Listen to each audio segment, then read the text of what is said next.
جو نہیں الاؤ کرتی ہیں ان کو بزنس ایسے ملکوں میں انویسٹ کرنا. سو میں بار بار کہہ رہا ہوں کہ یہ فسطائیت ختم کرے, یہ انلیگل ڈیٹینشنز کا سلسلہ پاکستان میں ختم کریں, ورنہ آنے والے دنوں میں ہمارے لیے, میں بار بار کہہ رہا ہوں, اسٹیٹ کے لیے, حکومت کے لیے, ہم سب کے لیے بحیثیت پاکستانی یہ درد سر بن جائے گا اور بہت بڑی مصیبت کی طرف ہم جا رہے ہیں. اچھا آپ یہ دیکھیں کہ جی ایس پی پلس ابھی بھائی ون لائنر, جب ہم جی ایس پی پلس کا کیس کئی سال لڑتے رہے ہیں یورپ میں, یاد ہے آپ کو کہ جی ہمیں آپ سٹیٹس دے دیں جی ایس پی پلس, کدی اور سانو کہندے سن کہ جی تسی پھانسیاں اپنے ملک چوں ختم کرو, کدی اور سانے کہندے سن کہ جی ہیومن رائٹس ابیوز ہو رہی ہیں وہ ختم کرو. جب تک ہم نے ان کے وہ سارے کے سارے چیزیں دور نہیں کی, جی ایس پی پلس کا سٹیٹس ہمیں نہیں ملا. یاد رکھیے گا, بالکل ایسے ہی. وہ صرف ہیومن رائٹس ابیوز کی وجہ سے انہوں نے ہمیں کہا جی اسی تو کاروبار نہیں کرنا, یورپ نے سانو نہیں کاروبار کرنے دیتا. تو یہ اب آپ کیا کروانے جا رہے ہیں اس ملک کے ساتھ؟ اچھا یہ بتائیے گا فواد چودھری صاحب, ذرا سوری فواد چودھری صاحب کا بڑا ذکر آیا اس وجہ سے کہ وہ بڑا اٹیک کر رہے ہیں اور ان کے ساتھ کچھ دوسرے لوگ بھی مل کے اٹیک کر رہے ہیں. آخر ان کا کیا انٹرسٹ ہے؟ وہ تو بڑا علل اعلان کہتے ہیں کہ میں تو پارٹی چھوڑ کے ہی نہیں گیا, میں تو پارٹی میں واپس آنا چاہتا ہوں اور میں پارٹی کا حصہ ہوں, لیکن وہ اٹیک میں کہیں آپ کی ذات بھی آ جاتی ہے. اٹیک میں کیا ہوتا ہے ابھی بھائی؟ اٹیک میں آپ کی ذات بھی آ جاتی ہے ان کے اٹیک میں. اچھا نہیں, میں آپ کو بتاتا ہوں. پہلے تو میں مختصر بات کروں گا اس پہ. فواد چودھری صاحب ہمارے بھائی ہیں اور ان کے ساتھ ایک بڑا درینہ تعلق ہے دوستی کا. میں اسی بات سے شروع کروں گا. میں ساتھ یہ بھی کہوں گا کہ آپ نے اپنی بات میں ہی دو باتیں کر دی.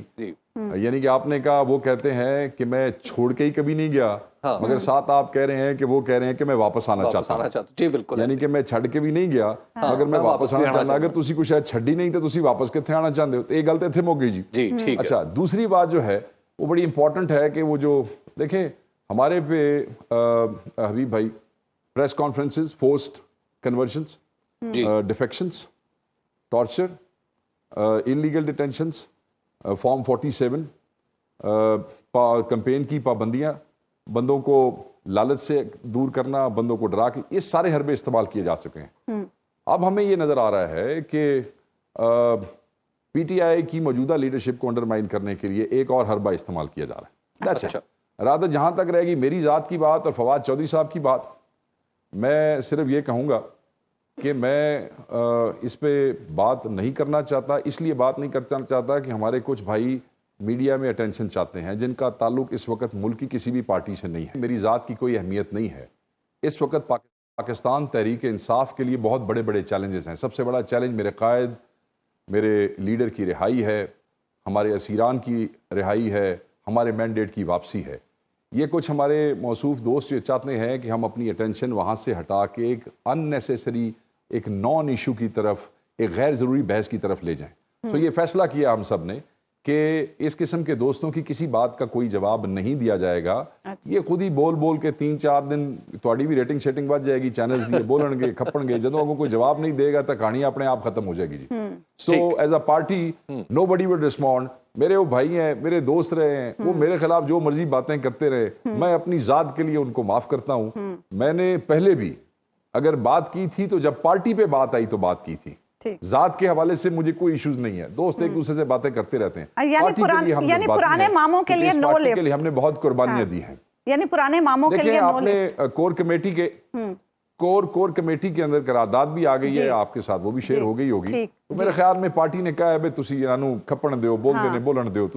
شیخ صاحب ایک بتائیے گا کہ آپ کی پارٹی کے جو پارلیمانی حصہ ہے اس کے اندر بھی بعض اختلافات سامنے آتے ہیں, جیسے جنید اکبر صاحب کا استعفیٰ جی, کور کمیٹی میں کوئی بات نہیں سنی جا رہی, یا اس طرح کے معاملات, شہریار آفریدی صاحب سے منسوب بعض شکوے شکایتیں. آپ کی حیثیت بھی پارلیمانی پارٹی میں ایک لیڈر کی سی ہے, تو کیا مسئلہ بنا ہوا ہے؟ ہر ایم این اے کی طرح, کیونکہ ہمارا ہر ایم این اے پارلیمانی پارٹی کا ایک اہم حصہ ہے, اسی طریقے سے میں بھی اس پارلیمانی پارٹی کا حصہ ہوں. تو میں صرف یہاں پہ آپ کو یہ کہنا چاہوں گا کہ دوستوں میں نوک چوک ہو جاتی ہے, مختلف ایتھنک بیک گراؤنڈ سے آتے ہیں, مختلف قومیت سے آتے ہیں, اور صرف ایک رشہ, ایک نظریہ اور ایک جذبے کے تحت اکٹھے ہیں, وہ عمران خان ہے. تو جب بیٹھتے ہیں وہ کہتے ہیں پانڈے بھی نال پے ہون تے وہ بھی کھڑک جاندے جے. تو پھر کئی دفعہ ایسی گپ شپ کے دوران ایسی گفتگو ہو جاتی ہے، بٹ یہ یقین رکھیے، اور میں آپ کو بڑے وثوق سے یہ کہتا ہوں، خیر یار آفریدی ہو، میرا بھائی جنید اکبر ہو، کوئی بھی ہو،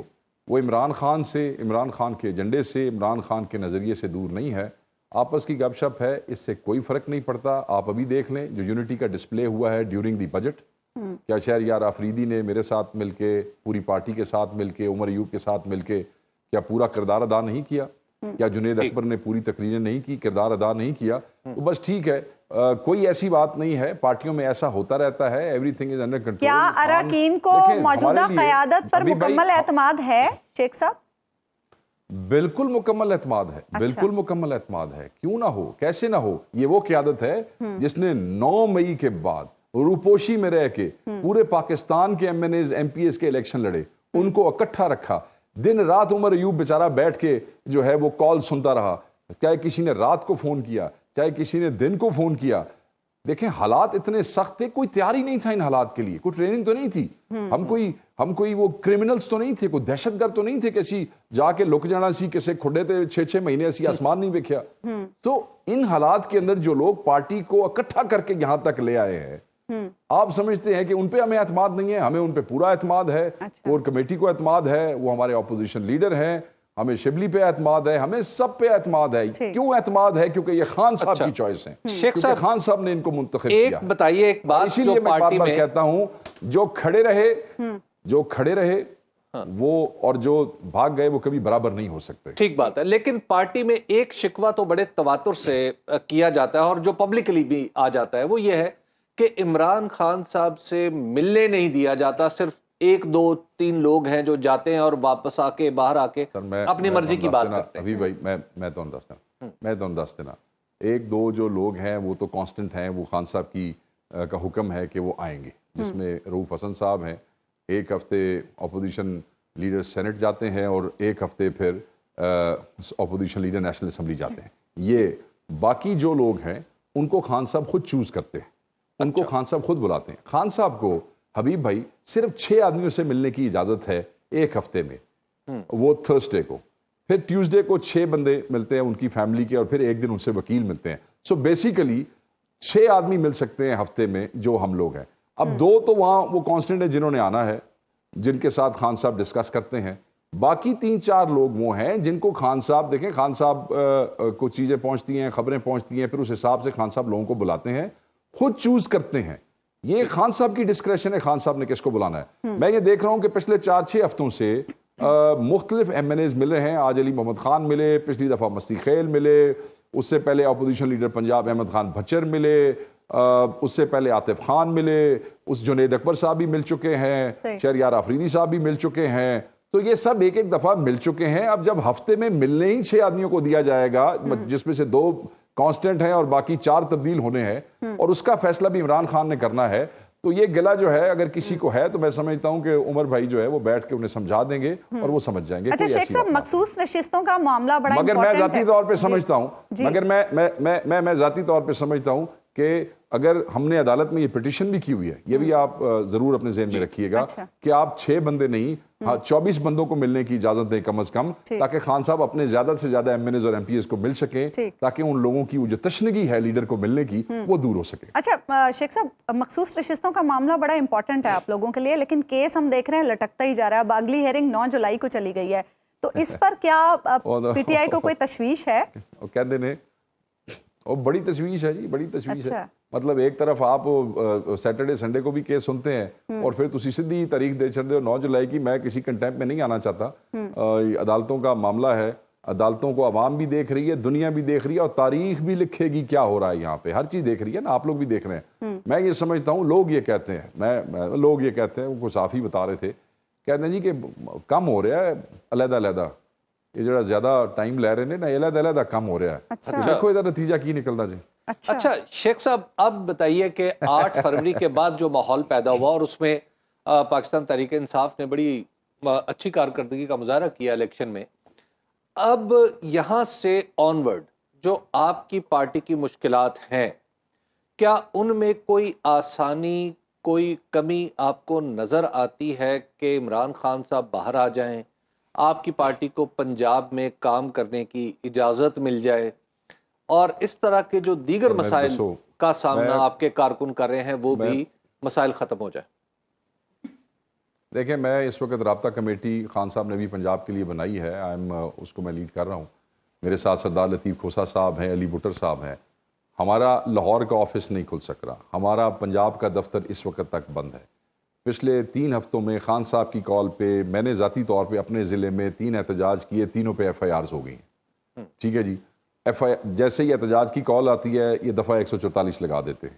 صرف فیصل آباد ڈویژن میں انہوں نے 10 ایف آئی آریں دی پچھلے جمعے کو اور 73 آدمی گرفتار کیے. مختلف لوگوں کو پھنسایا جا رہا ہے. ابھی چند دن پہلے احمد چٹھا کے گھر جو ہے کی فیکٹری کو سیل کرنے کے لیے چلے گئے. مختلف M N As M P As ہمیں وہ آسانیاں ہمارے لیے لوگ سمجھتے ہیں کہ آسانیاں پیدا ہو گئی ہیں. نہیں، آسانیاں نہیں ہوئی ہیں.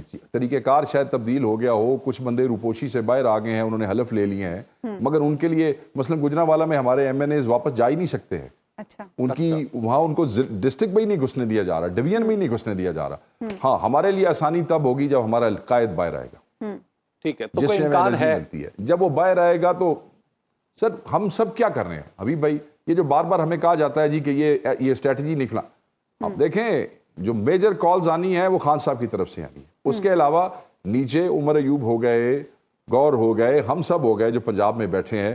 ہر جمعے کو کوشش کرتے ہیں بندے باہر نکلیں. ابھی ہم نے مال روڈ کے اوپر ایونٹ کیا ہے. کل ایک دن میں لاہور شہر کے اندر ہماری یوتھ نے 8 ایونٹس کیے ہیں ایک دن کے اندر سے. اس میں شیخو پورہ کے اندر ایونٹ ہوئے ہیں، پنجاب کے مختلف شہروں میں ہوئے ہیں، ابھی منصیرہ میں جلسہ ہو رہا ہے، پھر روات میں انشاءاللہ جلسہ ہونے جا رہا ہے. تو ہر اپنے وکیل بیچارے لگے ہوئے ہیں. آپ کو پتا ہے کہ ججوں کے ساتھ کیا ہو رہا ہے، خط آپ نے پڑھے ہیں. ہمارا ہر آدمی اگر کوئی دعا کر سکتا ہے تو دعا کر رہا ہے، اگر کوئی لڑ سکتا ہے پرامن طریقے سے لڑ رہا ہے، اگر کوئی وکیل ہے تو وہاں جنگ لڑ رہا ہے، فلور آف دا ہاؤس لڑ رہے ہیں، یہاں آپ کے ٹاک شوز میں بیٹھ کے مقدمے لڑ رہے ہیں. پنجاب میں فسطائیت کی حد ہے. پنجاب میں تو ہم موو نہیں کر سکتے، سیولین مارشل لا ہے پنجاب میں. اس کے باوجود ہم کوشش کر رہے ہیں کہ نکلے، پرچوں کو میٹر نہیں کر رہے.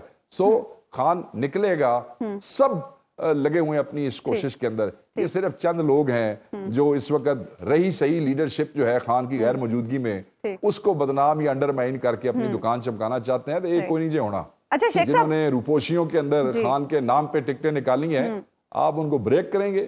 آپ کی سوچ ہے. شیخ صاحب، ایک طرف تحریک انصاف جے یو آئی سے مذاکرات کی کوششیں کر رہی ہے، دوسری طرف ہم دیکھ رہے ہیں سنی اتحاد کونسل کی طرف سے یعنی صاحبزادہ حامد رضا صاحب جو ہیں وہ کچھ ایسے بیانات دیتے ہیں جس سے تھوڑا سا ابہام آ جاتا ہے کہ شاید تحریک انصاف اور سنی اتحاد کونسل ایک پیج پر نہیں ہے. دیکھیں، نہیں، اس وقت تو تحریک انصاف کے سارے ایم این اے سنی اتحاد کونسل کے ایم این ایز ہیں، اور خان صاحب نے ٹرسٹ کیا. خان صاحب نے جو ہے وہ سنی اتحاد کونسل کی لیڈرشپ کے خلاف تو کوئی وہ نہیں دیا اور اپنی ساری پارٹی ان کے حوالے کر دی. ان کا ایک بیک گراؤنڈ ہے ماضی کا، جے یو آئی ایف کا اور سنی اتحاد کونسل کا. وہ میرے خیال میں حبیب بھائی بہتر سمجھتے ہوں گے، ان کے ذہن میں ہوگا. وہ ایک کسی حوالے سے میں تو سمجھتا ہوں کہ اس وقت تو دونوں ہی بڑی جو ہے وہ کم از کم سنی اتحاد کونسل کے بارے میں تو کہہ سکتا ہوں کہ یہ ماڈریٹ پولیٹیکل پارٹی ہے، مگر ایک بیک گراؤنڈ رہا ہے ریلیجیس سیکٹیرین حوالے سے جس میں یہ سینگ اڑتے ہیں اور اڑتے رہے ہیں ماضی میں. مگر حامد رضا صاحب کوئی بھی ایسا کام نہیں کریں گے جس سے پاکستان تحریک انصاف کے لیے کوئی مشکل ہو یا ہمارے اور ان کے قائد عمران خان کے لیے کوئی پریشانی ہو. میری ان سے بات ہوئی ہے، ایک ماضی ہے، کئی دفعہ ایسی چیزیں ہو جاتی ہیں، مگر وہ کبھی بھی خان کا یا تحریک انصاف کا نقصان نہیں کریں گے. ٹھیک ہے، بہت بہت شکریہ. شیخ وقاص اکرم صاحب ہمارے ساتھ موجود تھے. ایک بریک ہم لیں گے ناظرین، بریک کے بعد واپس آئیں گے تو حبیب صاحب سے گفتگو. ویلکم بیک ناظرین. حبیب صاحب، پہلے کانگریس کی قرارداد، پھر امریکی محکمہ خارجہ کا یہ بیان کہ پاکستان میں شفاف انتخابات کے معاملہ ان کی توجہ کا مرکز ہے اور اس معاملے پر وہ شراکت داروں سے بات بھی کرتے رہے ہیں، اور اب یہ report U N working group کی، پاکستان پر کیا امپیکٹ ہوگا اس کا؟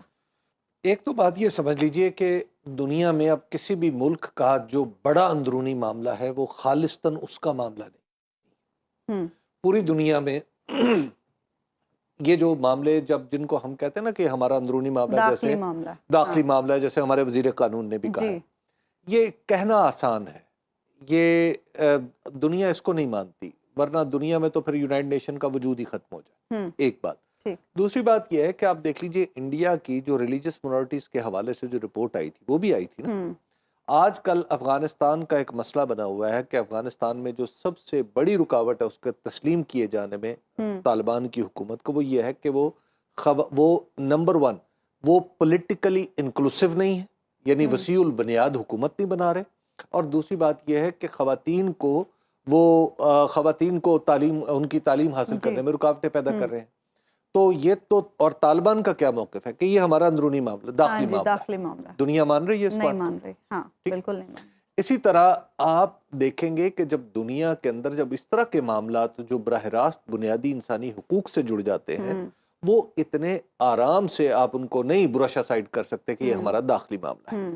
دوسری بات یہ ہے کہ جس انداز سے یہ جو ادارے ہیں جو دیکھتے ہیں، خاص طور پر یہ جو ورکنگ گروپ ہے یونائٹڈ نیشن کے HR کمیشن کا، اس نے جس انداز سے دیکھا ہے اس معاملے کو، وہ بالکل وہ ہمارا ہی طے کردہ معیار ہے۔ یعنی اس نے اپنی رپورٹ میں یہ بتایا ہے کہ یہ جو معاملات خراب ہیں عمران خان صاحب کے ساتھ، انہوں نے پاکستانی قانون کے تقاضے بھی لکھے ہیں اس میں۔ اچھا، پاکستانی قانون کا معیار تو ہمارا اپنا بنایا ہوا ہے نا، ٹھیک ہے، وہ تو کسی اور نے نہیں بنایا۔ انہوں نے یہ بھی لکھا ہے کہ انہیں نااہل کرنے کے لیے کیا اب یہ دیکھیے کہ وہ معیار تو ہمارا اپنا بنایا ہوا ہے۔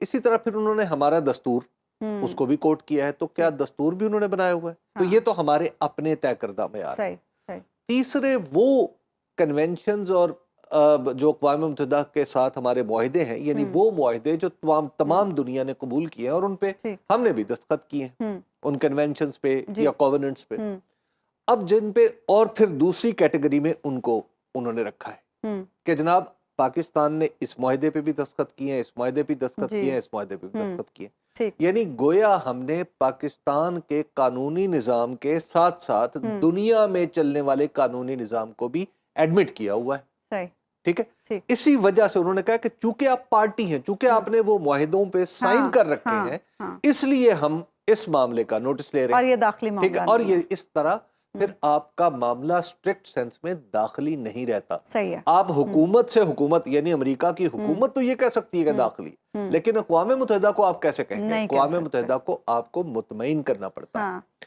اور دوسری بات ہے کہ یہ اس کے ریپرکشنز ہوتے ہیں اس طرح کے معاملات کے، اور پھر اس میں ایک اہم بات جو ظاہر ہے حکومت نہیں بتا رہی، وہ یہ ہے کہ انہوں نے باقاعدہ طور پر ایک خط لکھا تھا، یہ اسی رپورٹ پہ، اس رپورٹ میں انہوں نے کہا ہے کہ جناب یہ جو ہم نے 7 نومبر 2023 کو خط لکھا تھا، اچھا 7 نومبر 2023 کو خط لکھا گیا تھا حکومت پاکستان کو، اس کا جواب ہی نہیں دیا۔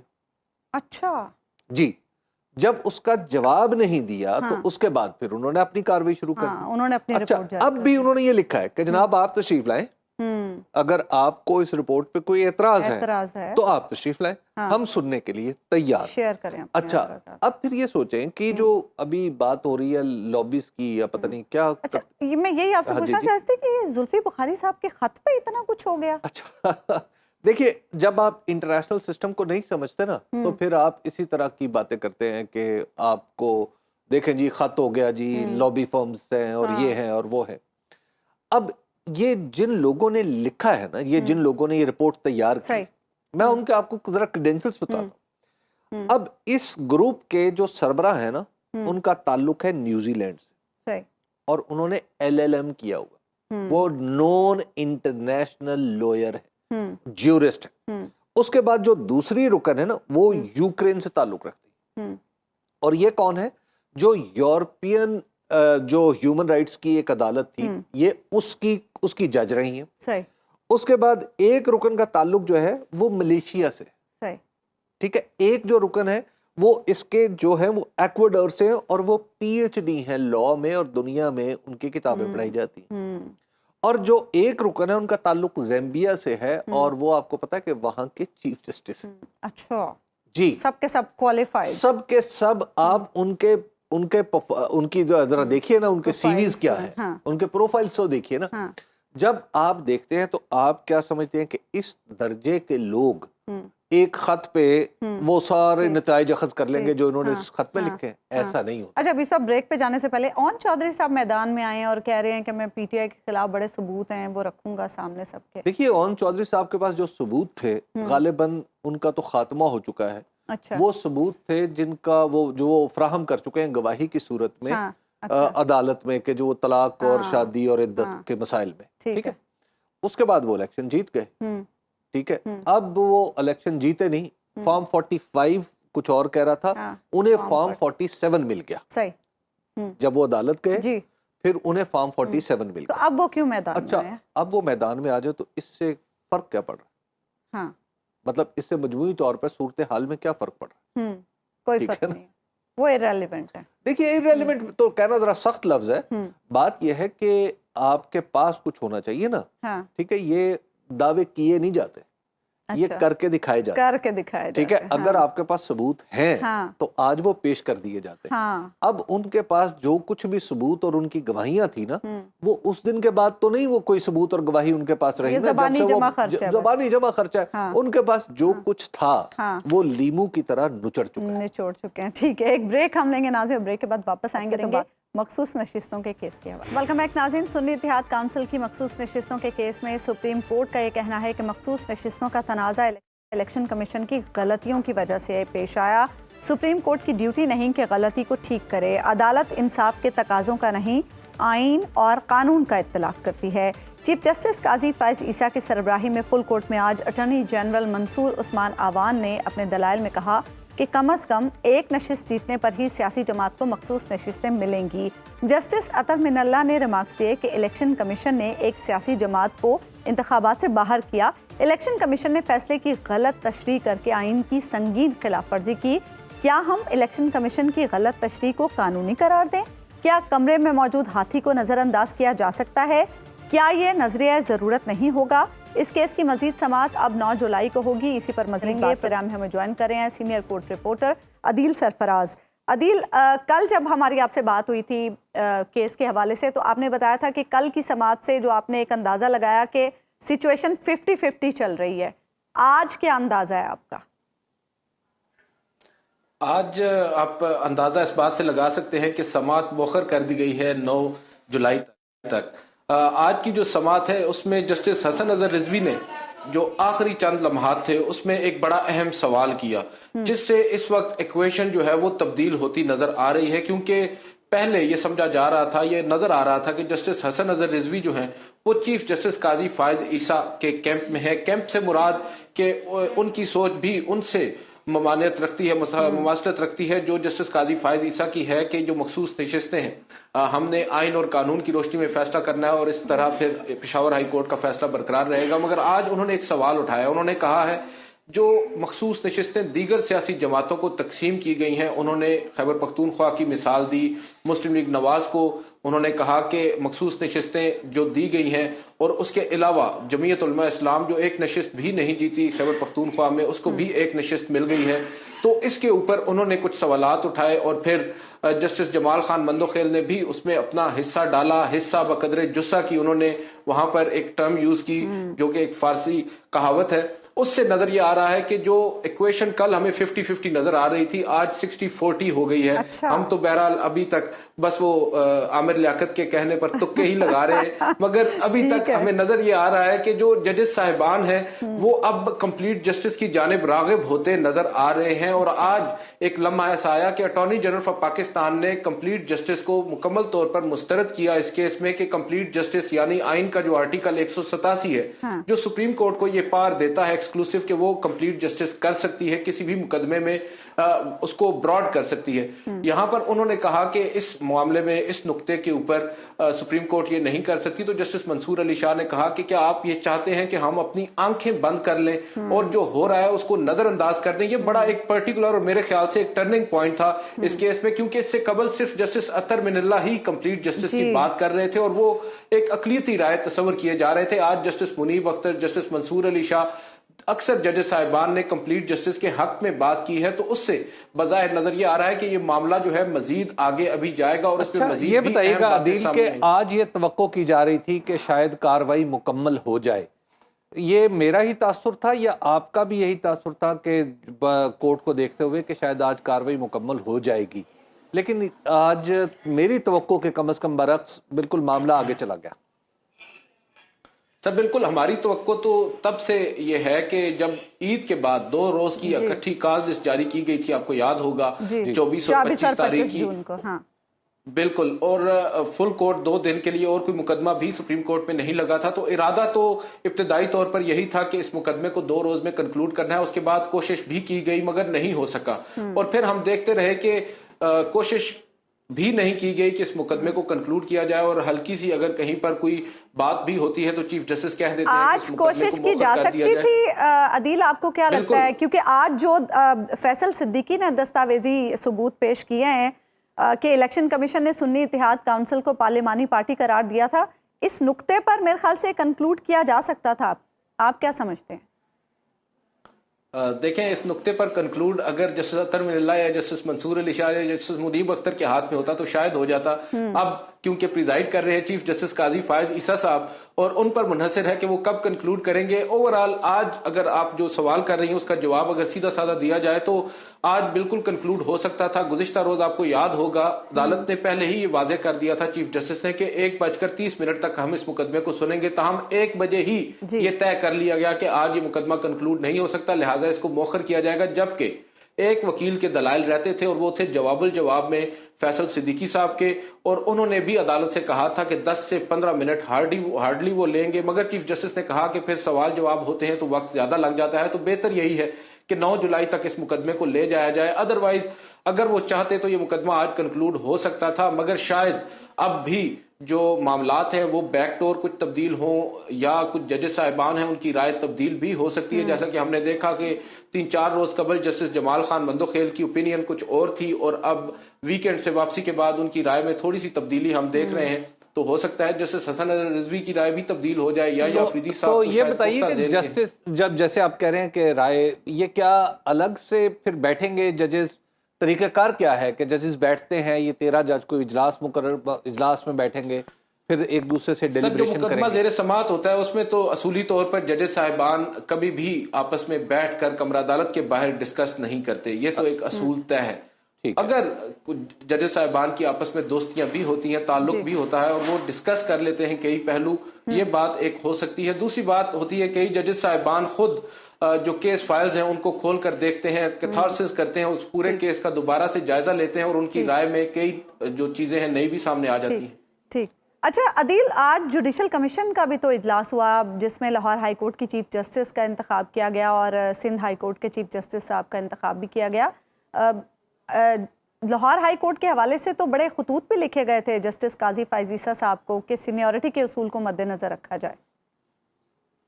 جی بالکل، اور یہ واقعی آپ کی بات درست ہے. چیف جسٹس قاضی فائز عیسیٰ کو خطوط لکھے گئے یا نہیں یہ بڑی بات نہیں ہے. چیف جسٹس قاضی فائز عیسیٰ نے خود بڑے خطوط لکھے ہیں کہ سینیورٹی کے اصول کو نظر انداز نہیں کیا جانا چاہیے، چاہے وہ جسٹس آصف سعید کھوسہ ہوں، ثاقب نثار ہوں، بندیال ہوں یا پھر گلزار احمد، ان تمام کو ہی انہوں نے بطور ممبر جوڈیشل کمیشن خطوط لکھے ہیں. متعدد ججز صاحبان کی سپریم کورٹ میں ایلیویشن کے کیونکہ وہ جونیئر تھے، جسٹس منیب اختر کو دیکھ لیں، جسٹس عائشہ ملک کو دیکھ لیں، جسٹس محمد علی مظہر، جسٹس شاہد وحید، ان تمام کے ناموں پر جسٹس قاضی فائز عیسیٰ کا اختلاف رائے ریکارڈ پر موجود ہے. جسٹس عائشہ ملک، جسٹس محمد علی مظہر اور جسٹس شاہد وحید کے نام پر تو اجلاس ہوا.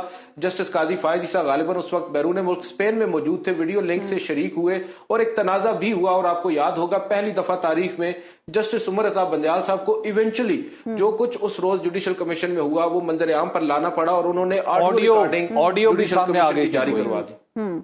بالکل بالکل. اور ایک انٹرسٹنگلی اگر آپ کے پاس 1 منٹ ہے تو میں آپ کو بتا دوں، ابھی حال ہی میں چیف جسٹس سے ہماری ملاقات ہوئی تو میں نے ان سے پوچھا کہ کیا اب بھی آڈیو ریکارڈنگ ہوتی ہے، کیونکہ اس وقت تو آپ نے بڑا شکوہ کیا تھا جسٹس بندیال سے کہ آڈیو ریکارڈنگ نہیں ہونی چاہیے اور ہمیں معلوم ہی نہیں تھا. تو اس پر انہوں نے اس سوال کا کلیئر کٹ جواب نہیں دیا اور انہوں نے کہا کہ مجھے معلوم نہیں ہے، شاید رجسٹرار آفس اپنے نوٹس لینے کے لیے کرتا ہو. جہاں تک تعلق ہے جسٹس عالیہ نیلم صاحبہ کا، تو اس کے اوپر اب باضابطہ طور پر یہ بات سامنے آ رہی ہے کہ جسٹس عالیہ نیلم کی جو بطور